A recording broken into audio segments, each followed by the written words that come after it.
আজকে আমি শেয়ার করছি আমার ৭ দিনের অভিজ্ঞতা এই অসাধারণ লিপ বামের সাথে। প্রথম দিন থেকে অনুভব করছি একটা নরমতা ও কোমলতা এসেছে। সবথেকে যা ভালো পেয়েছি এটি ডার্ক স্পট কমিয়ে আমার ঠোঁটকে দিয়েছে একটা পিঙ্ক ভাইব। প্রথম ৩ দিনে দেখতে পেয়েছি আমার ঠোঁটের কালচে ভাব কিছুটা কমে গেছে। তারপর কয়েকদিন বুঝতে পেরেছি আমার ঠোঁট আরো উজ্জ্বল ও মসৃণ হয়ে উঠেছে।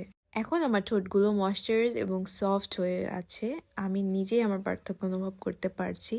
যদিও ৭ দিন ব্যবহার করে খুব ভালো বোঝা যায় না, তবে এই কয়দিনে বুঝেছি এটি খুবই ভালো মানের product. This is one of the favourite product of নাওয়াডেজ। এটি শুধু ঠোঁটেই নয়, এটি আমি ব্যবহার করি বিভিন্ন অংশে, যেমন হাত, পা, কবজির উপর। I love this product. আপনি চাইলে আপনিও পারচেস করে ইউজ করে দেখতে পারেন। তো জাফরান ব্র্যান্ডের লিপ বামটি সারা বাংলাদেশের যে কোনো কসমেটিকের দোকানে পাওয়া যায়। এছাড়া যারা মানসম্মত বিউটি কেয়ার প্রোডাক্ট অনলাইনে বিক্রি করে থাকে তাদের কাছ থেকেও সংগ্রহ করতে পারেন। আমার পোস্টে দেখানো জাফরান লিপ বামের বক্সের ডিজাইনের সাথে দোকানে থাকা বা অনলাইনের পেজ থেকে বিক্রিত প্রোডাক্টের বক্স মিলিয়ে নিন। এতে নিশ্চিত হবেন যে আপনি আসল লিপ বামই কিনছেন। জাফরান লিপ বামের বক্সে চিতাবাঘের মতো ঝলমলে হ্যালোগ্রাফি থাকবে। এটি লাইটের নিচে সামান্য নড়াচড়া করলে গ্লোয়িং ইফেক্ট দেখা যায়। আসল জাফরান লিপ বাম বা জাফরান ব্র্যান্ডের অন্য কোনো প্রোডাক্ট আসল কিনা তা যদি আপনি যাচাই করে নিতে চান, অবশ্যই তাদের হেল্পলাইন বা হোয়াটসঅ্যাপের মাধ্যমে আপনি যে প্রোডাক্ট কিনতে চাচ্ছেন তার একটি ছবি পাঠান। আপনার পাঠানো ছবি থেকে কাস্টমার কেয়ার প্রতিনিধি জানিয়ে দিবে যে প্রোডাক্টটি আসল নাকি নকল।